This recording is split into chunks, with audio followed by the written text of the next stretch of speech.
بسم اللہ الرحمن الرحیم۔ السلام علیکم ورحمۃ اللہ وبرکاتہ۔ عزیز دوستو، سامعین محترم اور عزیز طلباء، امید ہے آپ سب بخیر و عافیت سے ہوں گے۔ آج ہمارے پاس جو موضوع ہے وہ ہے دی کانکبائن، جو کہ لونڈی یا باندھی غلامہ کے نام سے بھی جانی جاتی ہے۔ مجھے اس ویڈیو کو بنانے کی ضرورت اس وجہ سے بھی پیش آئی کہ کچھ دن قبل سوشل میڈیا پر میں اس ڈیبیٹ کو دیکھ رہا تھا کہ ایک دم اس کے اوپر ہائپ کریٹ کر دی گئی ہے، جبکہ یہ موضوع، یہ نظام، یہ کانکبائن کا سسٹم یہ بالکل ختم ہو چکا ہے اس روئے زمین سے۔ اگرچہ کہیں نہ کہیں امریکہ اور دیگر اس کی ریاستوں میں افریقنز کو آج بھی غلام بنایا جاتا ہے، لیکن اس بڑے پیمانے پر، جس بڑے پیمانے میں کسی دور میں یہ اس روئے زمین پر قائم تھا، وہ نظام اسلام نے توڑ دیا۔ اس میں خاص طور پر میرا جو دو چار واسطہ پڑا فیمنسٹ خواتین سے، اور ان کی میں نے پوسٹوں کو تھوڑا سا تجزیہ کیا۔ ان کی جانب سے بھی یہ سوال پوچھا گیا، اور ان کی باقاعدہ فیس بک وال کے اوپر انتہائی غلیظانہ قسم کے سوال تھے، جو کہ سرکار دو عالم صلی اللہ علیہ وسلم کی ذات مقدسہ کے حوالے سے تھا اور صحابہ کرام رضوان اللہ علیہم اجمعین کے حوالے سے تھا۔ ہمارے ہاں مسئلہ یہ ہے کہ کسی بھی چیز کی بنیاد کو ہم اس کی بیک گراؤنڈ نہیں دیکھتے، وہ مسئلہ شروع کب ہوا اور وہ کیوں شروع ہوا، اس میں کس کس کا کتنا کتنا ہاتھ تھا۔ ہمارے آج کی نوجوان نسل کو یہ نظر نہیں آتا، بلکہ اگر اس میں اسلام کا کہیں نہ کہیں نام آ جائے تو دونوں جو ہیں وہ مرد و زن سر بکف ہو جاتے ہیں اور اس کے پیچھے اور درپے ہو جاتے ہیں۔ دوسرا سوال جو میرے اپنے ہی چینل پر اس سے جو قبل میری ویڈیو آئی تھی، جو کہ میں نے خاتون کے حوالے سے اپلوڈ کی تھی جس نے دعوی نبوت کیا تھا، اس میں ایک ایکس مسلم کے کچھ کویسچنز تھے، اور اس میں بھی اس شخص نے یہی پوچھا ہوا تھا کہ صحابہ کرام و دیگر لوگوں نے جو لونڈیاں رکھی ہوئی تھیں اور وہ بھی بغیر نکاح کے، تو کیا یہ اسلام میں جائز ہے؟ اور اس میں پھر فیمنسٹ خواتین نے چھلانگ لگائی اور انہوں نے یہ کہا کہ اگر اسلام میں لونڈی سسٹم رکھنا جائز ہے تو خود تو صحابہ جو ہے وہ نعوذ باللہ علی اعوذ باللہ نقل کفر نباشد، وہ مزے لوٹتے رہے اور ہمیں جناب والا نکاح جیسی مصیبت میں پھنسا کے چلے گئے ہیں۔ اس سے بھی غلیظ اور گندے الفاظ ہیں، میں اب ان سب کو دہرانا نہیں چاہتا، لیکن میں یہ چاہتا ہوں کہ جو نئی جنریشن ہے، نئے طلباء ہیں، میرے دوست ہیں، وہ اس مسئلے کی بنیاد سے لے کر اور اس کو آج تک اگر انتہائی مختصر ویڈیو میں، جو کہ 10-15 منٹ میں انشاءاللہ تعالی اس کو کور کرنے کی کوشش کروں گا، ان کے بھی سوالات کو میں نے اکٹھے کیے ہیں، اور دیگر لوگوں کے جو سوالات تھے ان سب کو میں نے یکجا کر لیا ہے اور ان کو ترتیب سے میں نے لکھا ہوا ہے، اور انشاءاللہ تعالی اس کو سوال با سوال کرتے ہوئے ہم آگے چلے جائیں گے انشاءاللہ تعالی۔ سب سے پہلا کہ یہ جو غلامی سسٹم ہے، جو کنکبائن کا سسٹم ہے، لونڈی سسٹم یا باندی سسٹم جس کو ہم کہتے ہیں، یہ شروع کب ہوا، اس کا تصور کیا ہے؟ تو یاد رکھیے گا کہ یہ اسلام کی تو بات ہی نہیں ہے، یہ تو بہت عرصہ قبل، اگر آپ قرآن پاک میں حضرت یوسف، سورۃ یوسف پڑھیں اور اس میں حضرت یوسف کا ذکر پڑھیں، جو کہ آپ دیکھیں بائبل کی روح سے جوزف کہلاتے ہیں، اس قدر پرانے پیغمبر ہیں یہ، یعنی کہ دین ابراہیم، آپ یہ دیکھیں کہ یہ دین ابراہیمی بھی آ چکا ہوا تھا اس وقت، حضرت یعقوب کے آپ بیٹے ہیں، پھر آپ اسحاق، اسماعیل، پھر جا کے ابراہیم، یہ اس وقت سے سسٹم چلا آ رہا ہے۔ اب اس کی ابتدا کب سے ہوتی ہے کہ آپ دیکھیں سب سے پہلے قبائلی سسٹم مارز وجود میں آیا تھا، حضرت آدم علیہ السلام کے بعد قبائلی سسٹم وجود میں آیا تھا۔ اب اس میں ہوتا یہ تھا کہ قبائلی سسٹم میں اگر پانی ختم ہو جاتا ہے تو اس بات پہ جنگ ہو جاتی تھی، پانی پہ لوگ کنووں پر جنگ کرتے تھے۔ حضرت نوح علیہ السلام کا، حضرت یونس علیہ السلام کی جو اونٹنی تھی قرآن پاک میں، ان کے لوگوں نے پاؤں کیوں کاٹے تھے؟ کیونکہ اس وقت یہ فیصلہ ہو چکا تھا کہ سارا ہفتہ لوگ پانی پیئیں گے، لیکن ہفتے کا یہ فلاں دن جو ہے وہ صرف اونٹنی کے لیے چھوڑ دیا جائے گا، کنویں سے پانی پیے گی۔ تو لوگوں نے اس کو برداشت نہیں کیا اور اس کو جناب جو ہے وہ اونٹنی کے پاؤں کاٹ کے رکھ دیے، جس سے ان پر عذاب ہے۔ گویا یہ چھوٹی چھوٹی بات کے اوپر لوگ ایک دوسرے کو، قبیلے کو ختم کر دیتے تھے۔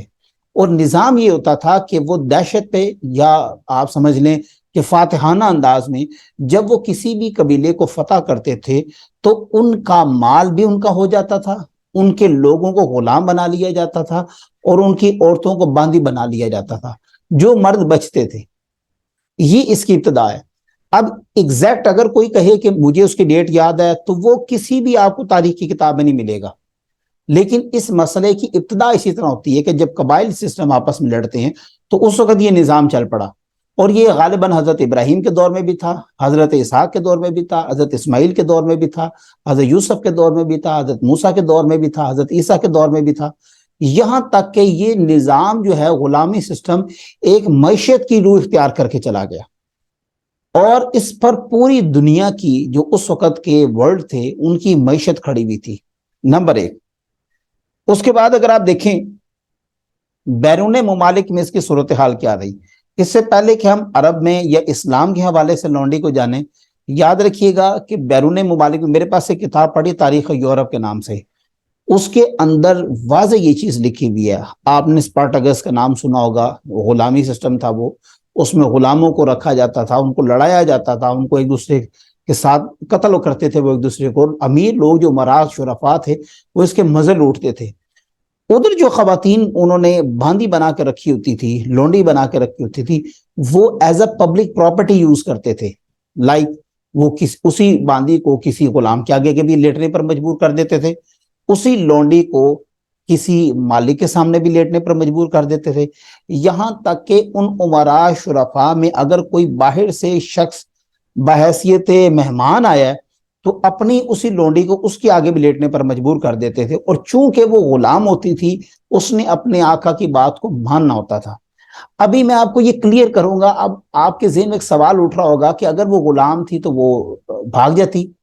یہ اس طرح نہیں ہوتا، غلامی سسٹم سے مراد ہرگز یہ نہیں ہوتا کہ کسی شخص کو آپ نے تلوار کے بلبوتے پر اپنے قابو میں کیے، صرف یہ مقصد نہیں ہوتا، نہ اس کا مطلب ہی ہوتا ہے، بلکہ غلامی سسٹم میں ایسے لوگ بھی ہوتے تھے جو اپاہج ہوتے تھے، ایسے لوگ بھی ہوتے تھے جو معذور ہوتے تھے، ایسے لوگ بھی ہوتے تھے جو ہنرمند ہوتے تھے، لیکن ان کے پاس اتنے وسائل نہیں ہوتے تھے کہ وہ خاندانی نظام کو کھڑا کر سکیں، تو وہ کسی امیر کے گھر چلے جاتے تھے اور ان کو بحیثیت اپنے آقا تسلیم کر لیتے تھے اور ان کے پاس رہتے تھے، ان کی روٹی کی کفالت، اس کے کپڑے کی کفالت، سب کچھ جو ہے اس شخص کے ذمہ دار ہوتی تھی۔ یہ اس کا دوسرا سسٹم۔ لیکن جو تاریخ یورپ اگر آپ کتاب پڑھیں گے اس میں غلامی سسٹم میں بہت زیادہ ظالمانہ قسم کے رویے ہیں، اور آج کل کی جو فیمس خواتین ہیں، جو ایکس مسلمز ہیں، جو ملحد یا ایتھکس بن جاتے ہیں، وہ کہتے ہیں کہ اسلام میں جو ہے وہ، آپ کو یہ تو نظر آ رہا ہے کہ اسلام نے وہ بغیر نکاح کے اس کو جو ہم بستری کی اجازت دی ہے، یہ نظر نہیں آ رہا کہ آپ نے ایک خاتون کو جو کہ صرف آپ کا حق تھا، آپ کی غلام تھی، آپ کی باندی تھی، آپ کی لونڈی تھی، آپ نے اس کو پبلک کے لیے پیش کر دیا۔ کیا یہ آپ کے نزدیک درست ہے؟ اگر آپ اسلام کے اوپر آواز اٹھاتے ہیں، آپ اسلام کے اوپر اگر آپ آواز بلند کرتے ہیں، تو پھر یہ آپ کا رائٹ ہے کہ وہاں پر لکھیں کہ یورپ میں، خاص طور پر یہ یورپ کنٹریز نے جو خواتین کے ساتھ کیا، اور آج یہ بن کے بیٹھے ہوئے ہیں اس کے حقوق کے علمدار بن کے بیٹھے ہوئے ہیں، لہذا یہ بات انتہائی غلط ہے۔ اب نمبر تیسرا سوال جو ہے، غلام کیوں بنائے جاتے تھے اور لونڈی کیوں بنائی جاتی تھی؟ اس کی سب سے پہلے تو میں نے آپ کو ریزن بتائی، قبائلی سسٹم ہوتا تھا، اس میں جنگ ہوتی تھی، اور جنگ کے بعد وہ قیدی بن کر آتے تھے، لہٰذا وہ اس لیے یہ نظام چل پڑا۔ نمبر دو سسٹم جو تھا وہ معاشی سسٹم تھا، کہ یہ غلام جو ہیں وہ صرف اس لیے نہیں رکھے جاتے تھے کہ ان کے ساتھ ہم بستری کی جائے، اصل میں ہمارے ذہن میں جس چیز کا زیادہ فطور ہوتا ہے غلبہ بھی اسی کا رہتا ہے۔ ہم یہ سمجھتے ہیں کہ شاید لونڈی کو سوائے سیکس کے اور کسی لیے نہیں رکھا جاتا تھا، اور مرد کو سوائے نوکر کے لیے نہیں رکھا جاتا تھا، صرف اس کا مقصد یہ نہیں تھا۔ غلامی سسٹم کو اگر آپ نے دیکھنا ہے تو آپ کو تاریخ میں تعصب کی اینک اتار کے جانا پڑے گا، اور آپ کو سچے دل سے مطالعہ کرنا پڑے گا، پھر آپ کو معلوم ہوگا کہ در حقیقت وہ اس سوسائٹی کی نیڈ تھی۔ تو لوگوں کو باقاعدہ فروخت کیا جاتا تھا، ایک منڈی لگتی تھی، جس طرح ہمارے ہاں سبزی منڈی لگتی ہے، پھلوں کی منڈی ہوتی ہے، اسی طرح ایک غلاموں کی منڈی ہوا کرتی تھی، وہاں پہ بڑے طاقتور لوگ بھی ہوتے تھے، وہاں پر بڑی خوبصورت خواتین بھی ہوتی تھی، وہاں پر بزرگ بھی ہوتے تھے، وہاں پر بزرگ خواتین بھی ہوتی تھیں، وہاں پر اپاہج لوگ بھی ہوتے تھے، وہاں پر ایسے لوگ بھی ہوتے تھے کہ جن کے پاس اولاد نہیں ہوتی تھی، وہاں سے بچی اڈاپٹ کرتے تھے۔ یہ اسی طرح کہ آج ہمارے ہاں یتیم خانہ ہے، اگر کسی کے پاس اولاد نہیں ہے تو وہ کہتا ہے کہ میں یتیم خانے سے بچہ لے لیتا ہوں، یا عیدی سینٹر سے میں جا کے بچہ لے لیتا ہوں۔ تو اب وہ تو لاوارث ہے، ٹھیک ہے، اب وہ وہاں پر اس کا مالک کون ہے؟ عیدی مالک ہے، اور وہ بچہ وہاں پر کیا بحیثیت ہے؟ یہ تو اب ہم کہتے ہیں وہ بچہ رہ رہا ہے، لیکن بحیثیت تو غلام ہے، کیونکہ وہ اس کی مرضی سے کچھ نہیں کر سکتا۔ ہاں اگر کوئی شخص جاتا اس کو جا کے اڈاپٹ کر لیتا تو ٹھیک ہے، وہ اپنے پاس رکھے۔ حضرت یوسف کو بھی زلیخا نے اسی لیے رکھا تھا کہ وہ خوبصورت لگے، اور اس کے پاس اولاد نہیں تھی تو اس نے کہا کہ میں اس بچے کو لینا چاہتی ہوں، اڈاپٹ کرنا چاہتی ہوں۔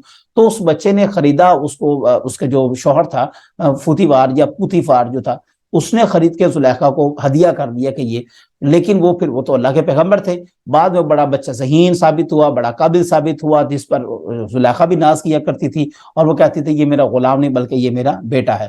تو لازمی نہیں تھا کہ غلام کو خرید کے غلام ہی رکھا جاتا تھا، بلکہ اگر اس کی صلاحیتیں اچھی ہوتی تھی اس کو اولاد بھی بنا لیا جاتا تھا، اس کو گھر میں بحیثیت بیٹا رکھ لیا جاتا تھا، بھائی رکھ لیا جاتا تھا۔ یہ نظام اس وقت چل رہا تھا۔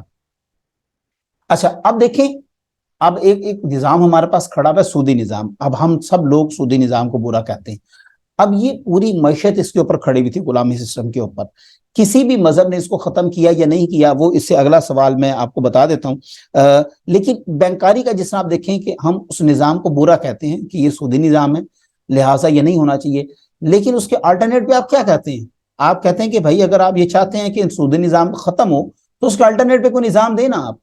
جب تک کوئی نظام نہیں آئے گا، اگر اب گلی گلی میں بینک کھلا اور وہ سب کے سب کرپٹ ہے، سب کا سب سود کے اوپر کھڑا ہے، سب مولوی بھی وہاں پہ اپنا پیسہ رکھتے ہیں، مولوی لیتے بھی ہیں وہاں سے، کیوں؟ ان کو پتا ہے اس کا الٹرنیٹ ہے ہی کوئی نہیں۔ اب یہ انشورنس ہے، یہ سارا کیا نظام ہے؟ چونکہ آپ کے پاس اس کا الٹرنیٹ نہیں ہے۔ اگر ہے تو آپ اس کو ابھی لاگو کرنے میں اتنے مستحکم نہیں ہیں۔ اگر اسلام نے کوئی ایسا سسٹم دیا ہوا ہے تو آپ اس کو لاگو کریں، کیوں نہیں لاگو کرتے؟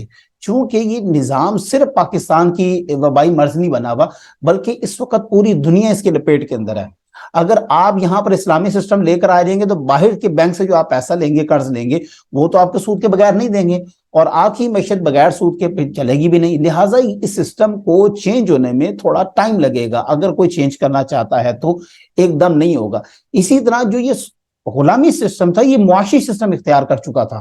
لوگوں کا بہت بڑا پیسہ انویسٹ، شیئرز ان کے غلاموں کے اندر ہوتے تھے، کہ ان کے پاس 400 غلام ہیں، 500 غلام ہیں، انہی کو فروخت کرتے تھے، انہی کی کاروبار کرتے تھے۔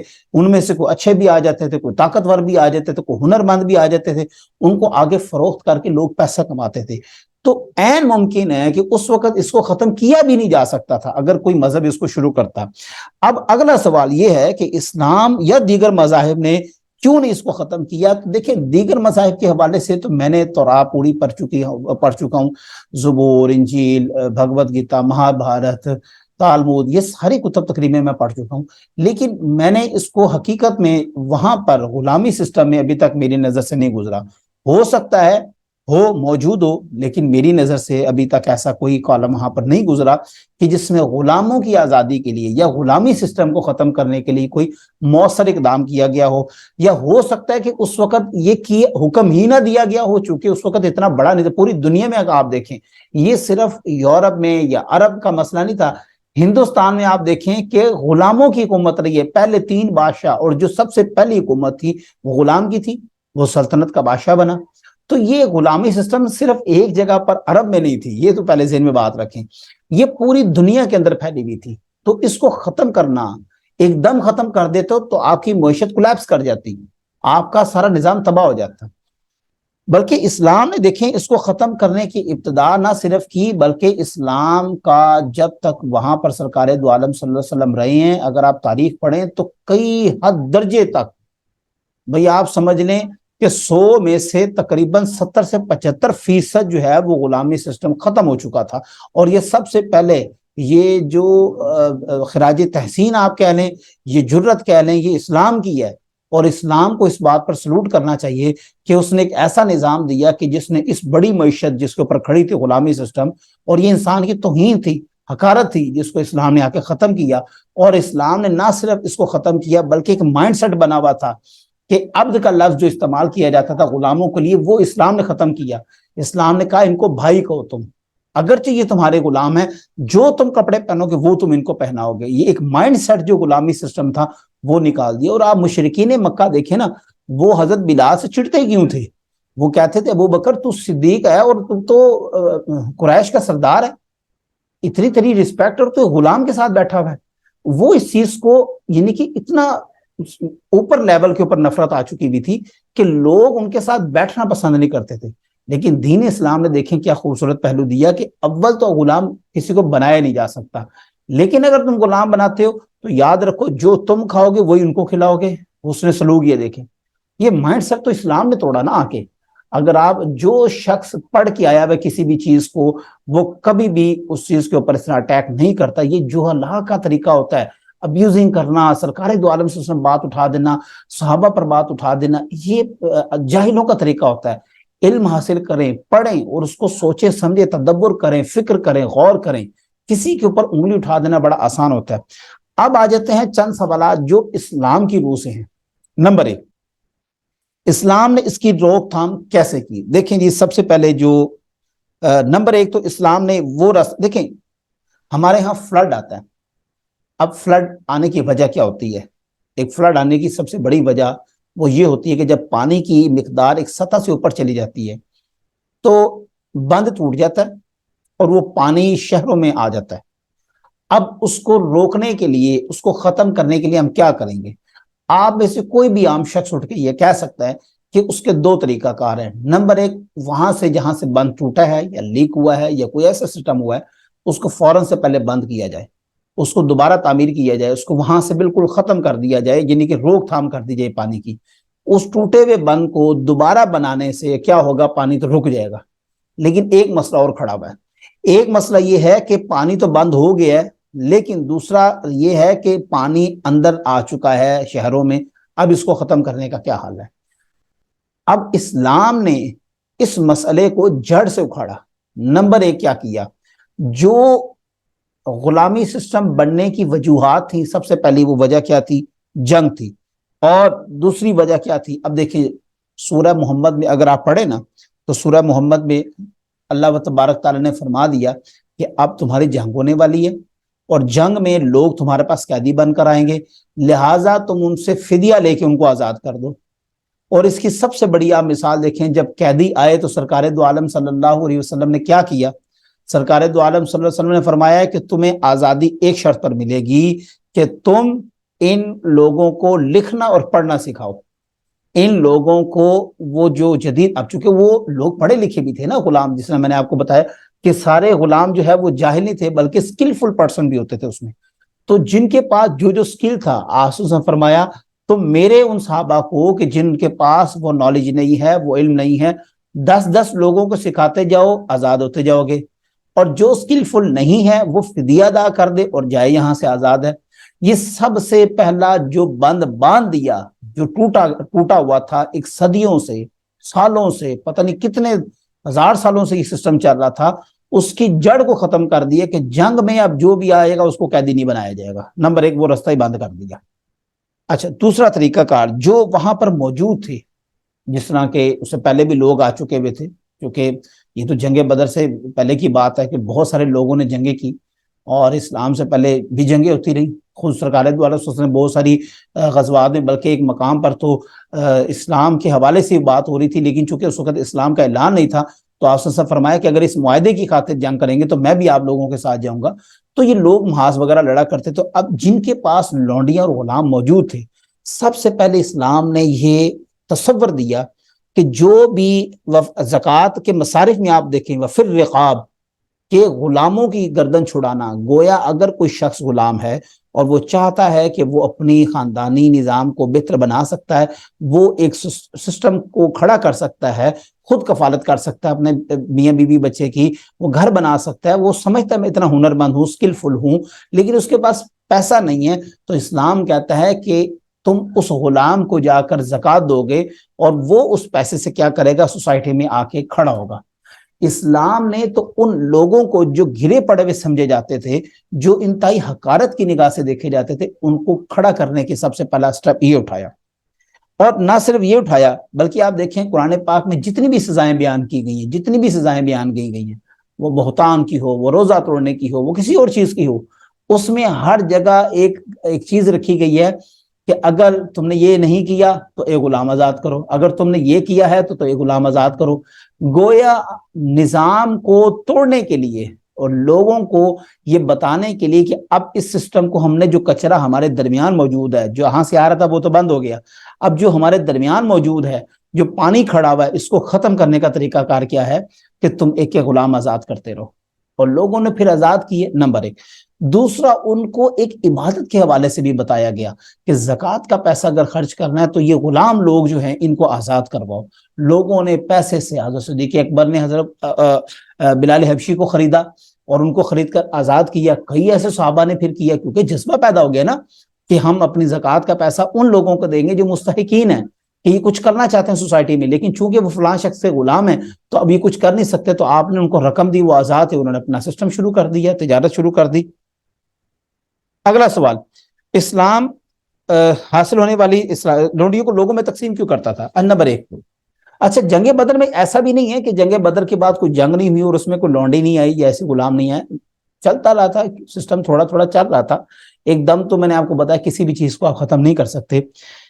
دیکھیں اسلام میں تو یہ بڑی دور کی بات ہے، 47 میں جب پاکستان آزاد ہوا تھا اور پاکستان کا قیام ہوا تو اس میں ہم دیکھتے ہیں کہ بہت سارے لوگ وہاں سے تاجر آ گئے ہجرت کر کے نا، بہت سارے مہاجرین آ گئے ہجرت کر کے۔ اب قائد اعظم محمد علی جناح پریشان ہو گئے کہ ہمارے پاس آلریڈی جو سامان ہے وہ تو بہت کم ہے، جو یہاں کر لوگوں کے لیے بھی کم ہے، اور ہجرت کر کے جو لوگ ادھر آ رہے ہیں، ٹرین کی ٹرین بھری بھی آ رہی ہیں، ان کا کیا کریں، ان کو روٹی پانی کیسے پورا کریں؟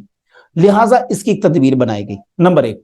اسی طرح مکے سے جن لوگوں نے ہجرت کر کے مدینہ تشریف لائے، تو اب یہاں پر لوگوں کے پاس چونکہ نہ تو گھر تھا، نہ کوئی سامان تھا، نہ کوئی تجارت کا، نہ کوئی ہجرت کا، نہ کوئی کچھ بھی نہیں تھا، تو صحابہ کرام کو سرکار دو عالم صلی اللہ علیہ وسلم نے کیا فرمایا کہ تم اس کے بھائی ہو، تم اس کے بھائی ہو، ایک دوسرے کو بھائی بنا دیا، اور وہ گھر لے گئے، دیکھیں انہیں گھر بھی مل گیا، انہیں کھانا پینا بھی مل گیا، بلکہ لوگوں کے اندر اتنا جذبہ تھا اس وقت تو نہیں، بلکہ اب بھی یہ رواج ہے کہ عرب 3 4 شادیاں کرتے ہیں، تو عرب میں اس وقت 3 4 شادیاں تھیں، تو انہوں نے کہا کہ اگر میرے نکاح میں 2 ہیں تو میں ایک کو ختم کر کے وہ تمہارے نکاح میں دے دیتا ہوں۔ گویا لوگوں نے اس طرح پارٹیسپیٹ کیا، اگرچہ ایسا ہوا نہیں ہے، میرے نظر سے کوئی ایسی حدیث نہیں گزری کہ فلاں صحابی نے فلاں کی جو ہے وہ خاتون سے اس سے طلاق دلوا کے شادی کی، میری نظر میں ایسی کوئی حدیث نہیں گزری، لیکن جذبہ آپ دیکھیں۔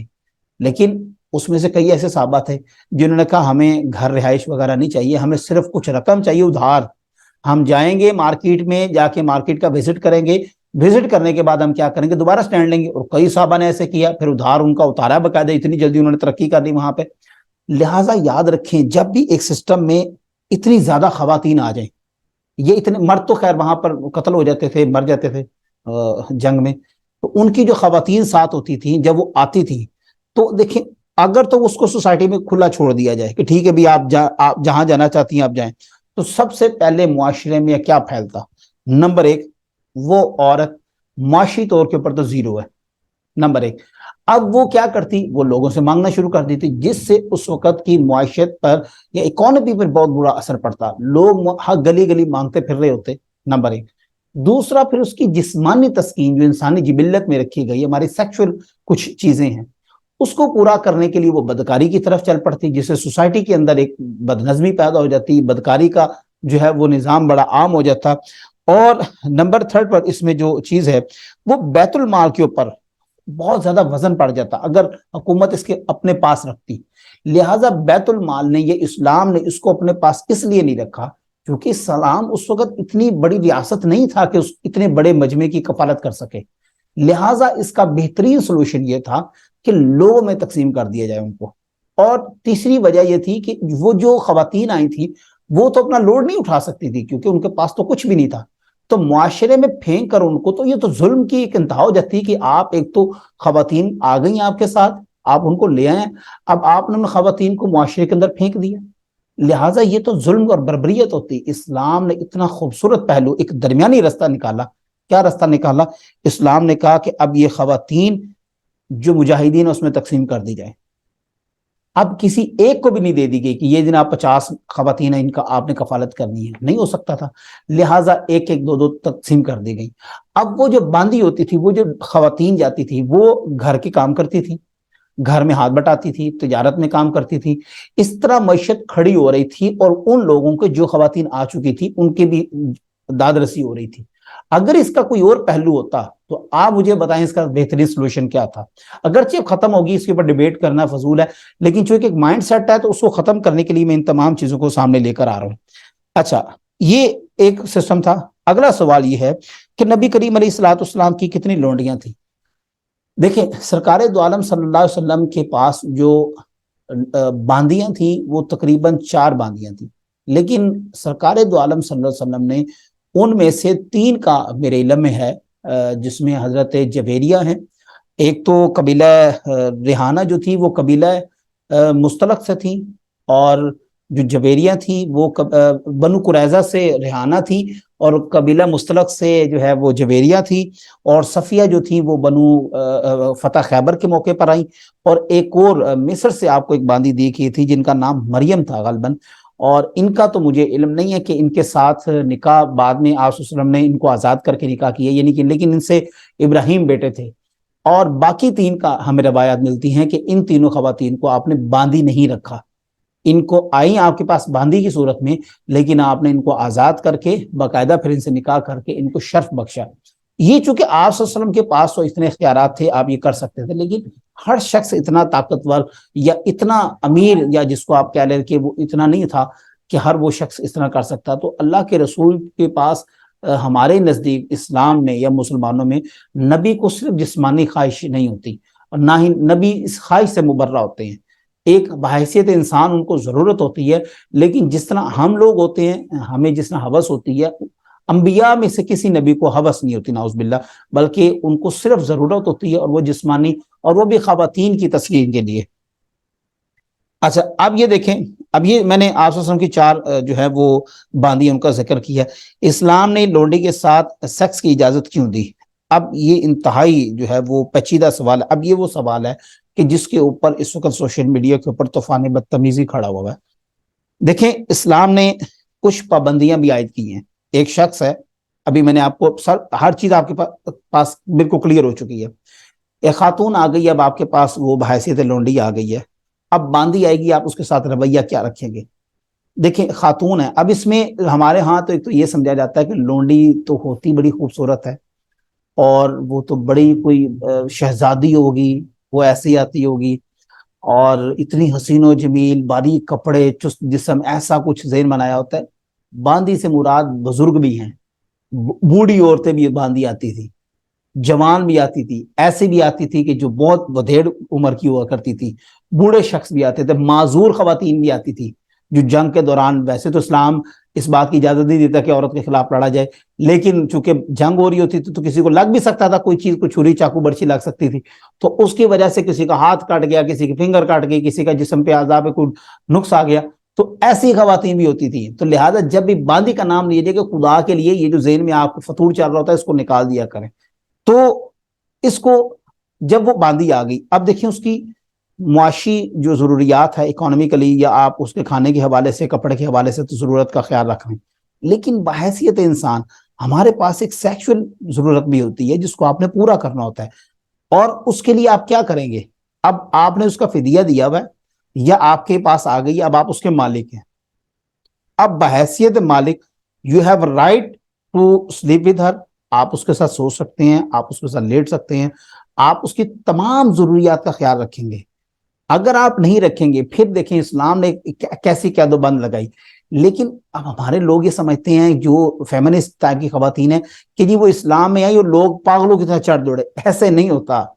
اسلام نے اس کے اوپر بھی پابندی لگائی، اگرچہ تم مالک ہو، لیکن یہ یاد رکھنا، اگر once you sleep with her, اگر تم اس کے ساتھ ایک دفعہ سو گئے، اب تم اس کو فروخت نہیں کر سکتے، اب وہ تمہارے ساتھ ہی رہے گی، اب تم اس کو کسی دوسرے کے سامنے نہیں پیش کر سکتے. ہاں، اگر کوئی شخص آتا ہے وہ کہتا ہے کہ یہ باندی میں خریدنا چاہتا ہوں. یہ صرف اسلام میں بتا رہا ہوں، باقی مذاہب میں تو یا جو سسٹم چل رہا تھا تو اس میں تو پبلک پراپرٹی بنا دیا جاتا تھا. اسلام یہ کہتا ہے کہ اگر کوئی شخص کے پاس باندی آئی ہے، اس نے اس کے ساتھ سیکشل جو ہے وہ کانٹیکٹ نہیں کیا، وہ اس کے ساتھ ہم بستری نہیں کی، تو وہ اس کو فروخت کر سکتا ہے. لیکن اگر اس کے ساتھ وہ سو گیا ہے، اس کے ساتھ ہم بستری کر لی، تو اب وہ آقا جو ہے اپنی باندی کو نہیں بیچ سکتا، اب اس کے ساتھ رہے گی. اس کو آزاد کر کے اس کے ساتھ نکاح بھی کر سکتا ہے، یا ویسے تو مالک ہے ہی اس کا، وہ اس کو اپنے ساتھ رکھے گا. اس میں سے جو بچے پیدا ہوں گے اس کی وراثت ان بچوں کو ملے گی اس شخص کی. اور اگر وہ کنواری ہے، اس شخص نے اس کو ہاتھ نہیں لگایا، جیسے مثلا جنگ ہوئی، باندی آئی اور کچھ دنوں بعد وہ مر گیا، تو اب وہ باندی اس کی وراثت ہے، چونکہ اس کی پراپرٹی ہے، وہ اس کا مالک ہے، تو وہ اس کی اولاد میں آگے چلی جائے گی. لیکن اگر اس نے اس کے ساتھ تعلقات قائم کر لیے تو مرد کے مرتے ہی وہ عورت آزاد ہو جائے گی، وہ پھر آزادانہ اس کے پاس حقوق ہوں گے.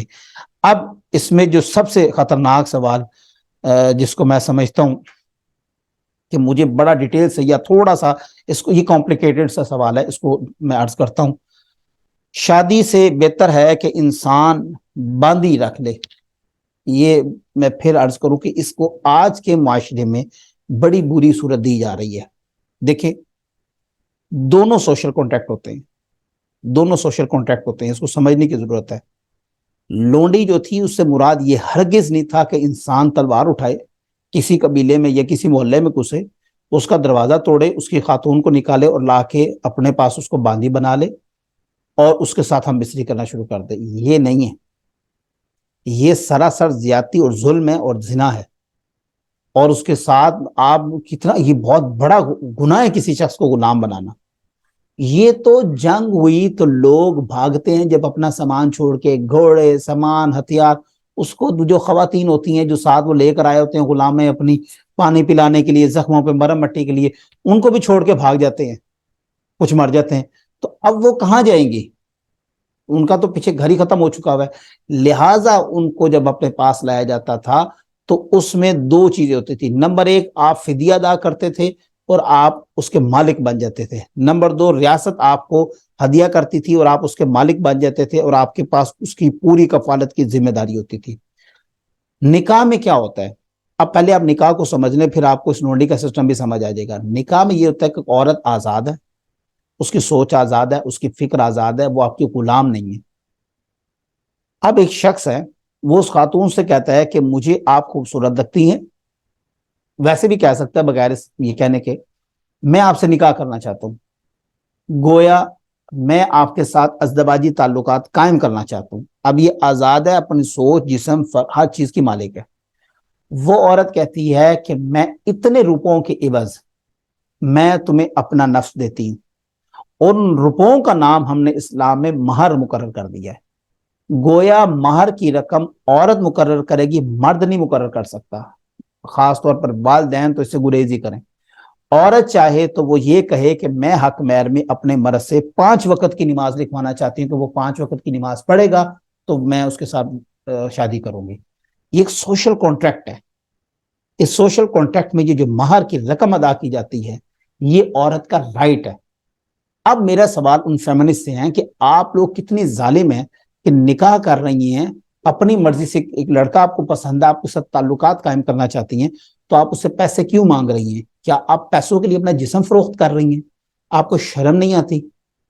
اب آپ کہیں گے کہ مہر تو میرا رائٹ ہے. بھائی کس بات کا رائٹ ہے؟ ایک شخص آپ کو اچھا لگتا ہے، آپ اس کے ساتھ شادی کرنا چاہتی ہیں، 4 کلمے پڑھے، نکاح کریں.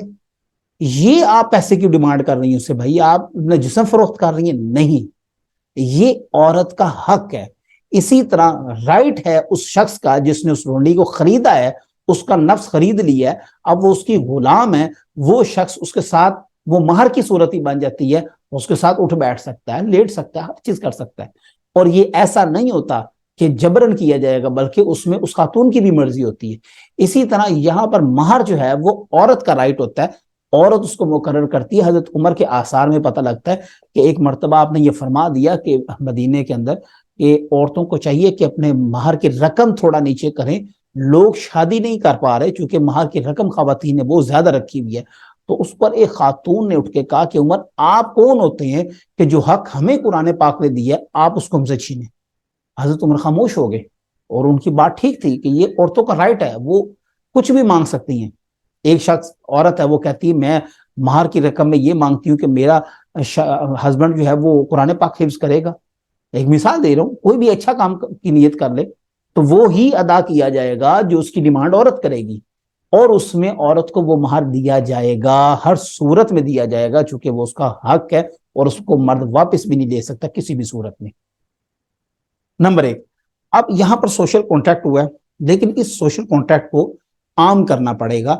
آپ کو 4 بندے بلانے پڑتے ہیں، اس میں بٹھانا پڑتا ہے، اور آپ کو یہ گواہی دینی پڑتی ہے. مولوی صاحب یہ کہتے ہیں کہ اتنے رقم کے عوض فلاں شخص تمہارے نکاح میں دیا جاتا ہے، یہ لوگ گواہ ہیں کہ تم اپنی مرضی سے اس کے نکاح میں اتنے عوض روپے مہر کے تم جا رہی ہو، کیا تمہیں قبول ہے؟ وہ عورت اس بات کا اقرار کرتی ہے کہ میں نے اتنی رقم کے متعلق یا اتنے رقم کے متبادل اپنا نفس اس شخص کے قابو میں دیا، میں اس بات کو قبول کرتی ہوں. مرد بھی اس کو کہتا ہے کہ ہاں میں نے یہ فلاں فلاں عورت اتنے رقم کے عوض میں نے اپنے نفس میں لے لی، میں نے اپنے پاس اس کو رشتہ ازدواج میں باندھ لیا، لہٰذا میں اسے قبول کرتا ہوں. یہ ایک سوشل کانٹیکٹ ہے. اب آپ اس میں اور اس میں فرق کیا ہے؟ اس میں فرق یہ ہے کہ اس نے اسے خرید لیا ہے، اور یہاں پر آپ نے خود اپنا نفس رکھا ہے. یہ دونوں چیزیں تقریباً آپ کو سیم نظر آئیں گی، لہٰذا یہاں پر آپ کو اختیار ہے کہ کچھ عرصے بعد آپ کہیں گی میں اس شخص کے ساتھ نہیں رہنا چاہتی، میں سوشل کانٹریکٹ جو میں نے سب لوگوں کے سامنے کیے تھے میں اس کو توڑتی ہوں، آپ کھلا لیں اور چلی جائیں. لیکن یہاں پر اس کو باقاعدہ خرید لیا گیا. آپ زمین اپنی خریدتے ہیں، پلاٹ اپنا خریدنا چاہتے ہیں، ایک زمین خرید لیتے ہیں، وہاں پر آپ گندم اگائیں، باجرہ اگائیں، جو اگائیں، پٹے اگائیں، آپ کو کوئی پوچھ سکتا ہے؟ نہیں. لیکن جب آپ زمین پٹے پر لیتے ہیں، آپ رینٹ پر لیتے ہیں، تو اس میں آپ اپنی مرضی سے کچھ نہیں کر سکتے. آپ کو باقاعدہ مالک مکان سے یا مالک زمین سے پرمیشن لینی پڑتی ہے کہ میں اس میں یہ امینڈمنٹ کر لوں. اگر وہ راضی ہوا تو ہوگا، اگر نہیں تو نہیں، ختم. اسی طرح یہ جو شخص ہے، یہ اسلام کی روح سے وہ اس کا مالک ہے. وہ جو رقم اس نے فدیہ ادا کی ہے یا حکومت نے اس کو دیا ہے، وہ رقم مہر کی صورت اختیار کر جاتی ہے. یہ سمجھانے کے لیے بات کر رہا ہوں. لہٰذا قرآن پاک نے کہا ہے کہ یہ اس کا مالک ہے، یہ اس کے ساتھ رہ سکتا ہے. لیکن اسلام نے اس سے بہتر اصول کیا دیا ہے کہ اگر وہ اس کو آزاد کر کے نکاح کر لیتا ہے، یہ اس کو آزاد کر دیتا ہے کہ جاؤ معاشرے میں کماؤ شماؤ، اپنا ہنر آزماؤ، میں آپ کو ہیلپ سپورٹ کرتا ہوں، تو اس سے خوبصورت بات نہیں ہے. اب اس ساری بات کا کنکلوژن دیکھیں، سورۃ النساء پڑھیں، سورۃ محمد پڑھیں، آپ ان کی تفسیر پڑھ کے دیکھیں، کسی بھی مفسر کی، معارف القرآن، تعارف، آپ کی کوئی بھی تفسیر اٹھا کے دیکھ لیں. یہ اتنا خوبصورت اسلام نے ایک نظام دیا تھا کہ اس سے بہتر نظام کوئی نہیں ہو سکتا تھا. اگر ہوتا، اسلام سے بہتر نظام کونکبائن کو ختم کرنے کے لیے اگر کوئی بہترین مذہب سے بہترین مذہب بھی ہوتا اور وہ پیش کرتا، تو آج یہ کونکبائن سسٹم، غلامی سسٹم اسلام سے پہلے ختم ہو چکا ہوتا. اس سے بات واضح ہوتی ہے یہ حضرت ابراہیم سے بھی پہلے کا سسٹم چلا آ رہا ہے، یہ کہیں حضرت آدم علیہ السلام کے زمانے سے سسٹم چلا آ رہا ہے، یہ یوشع یا شعیب علیہ السلام، یہ ان پیغمبروں سے بھی پہلے کا سسٹم چلا آ رہا ہے، جس کو ختم نہیں کیا جا سکا کسی بھی صورت میں بھی. لیکن اسلام نے وہ واحد سولوشنز دیے کہ جس میں اتنی بڑی معیشت کے اوپر جو یہ کھڑی ہوئی تھی چیز، اس کو اسلام نے ختم کر دیا. اور آج آپ دیکھتے ہیں کہ دنیا میں کہیں پر بھی غلامی سسٹم نہیں ہے. اس کے حوالے سے عزیز طلباء، دوستو، اگر کوئی سوال ہو، میں انشاءاللہ تعالیٰ اس کو فل بیک اپ کروں گا، اور اس میں نے اپنی طرف سے پوری کوشش کی ہے کہ ہر وہ سوال جو ہمارے ذہن میں آ سکتا ہے میں اس کو یہاں پر کروں، یا جتنے بھی سوال مجھ سے پوچھے گئے تھے ان کو میں نے یہاں پر آپ کے سامنے پیش کیا. پھر بھی بحیثیت انسان اگر کوئی سوال رہ گیا ہے تو وہ آپ میرے سے کر سکتے ہیں، انشاءاللہ تعالیٰ میں اس کا بھرپور آپ کو جواب دوں گا، قرآن و حدیث سے مدلل جواب دوں گا. یہاں پر میں نے باتوں میں یہ ساری چیزوں کو کلیئر کیا. بہترین حل اس کا سولوشن پہلا تو یہ ہے کہ آپ سورۃ النساء کی آیت نمبر 4 یہ پوری سورت پڑھیں. پہلے آپ سورۃ النساء کو پورا پڑھیں، تفسیر پڑھیں، ترجمہ پڑھیں، ڈیٹیل سے پڑھیں. آپ کو پھر بھی نہیں سمجھ آتا تو پھر آپ مجھ سے رابطہ کریں. انشاءاللہ تعالیٰ یہ کونکبائن کے حوالے سے جو سوسائٹی کے اندر گند پھیلایا جا رہا ہے، جھوٹ اور ایک غلط بات کو بنا کے روڑ تروڑ کے بھیجا جا رہا ہے، انشاءاللہ تعالیٰ یہ سسٹم آپ کا ختم ہو جائے گا. آج اگرچہ اس کی نکاح کے حوالے سے، اب دیکھیں لوگ نکاح دیکھیں کتنی خوبصورت چیز ہے، حلال چیز ہے، لیکن اب نکاح پر نام پہ بھی بڑی قسمیں نکل آئی ہیں. میں انشاءاللہ تعالیٰ اس کے اوپر بھی کبھی تفصیلی بحث کروں گا، اور امید ہے کہ آپ کو وہ بھی بیان پسند آئے گا. اپنی دعا میں یاد رکھیے گا، ہمیشہ یاد رکھیے گا کہ اسلام ہو، اسلام سے بہترین میں تقریباً مذاہب کی کافی کتابیں پڑھ چکا ہوں، لیکن جو بہترین rules and regulation for the life that Islam giving us, اس سے بہتر کوئی بھی رول نہیں ہے. اللہ تعالیٰ آپ کا اور میرا حامی ناصر ہو. اپنی دعا میں یاد رکھیے گا. جزاک اللہ. اللہ حافظ.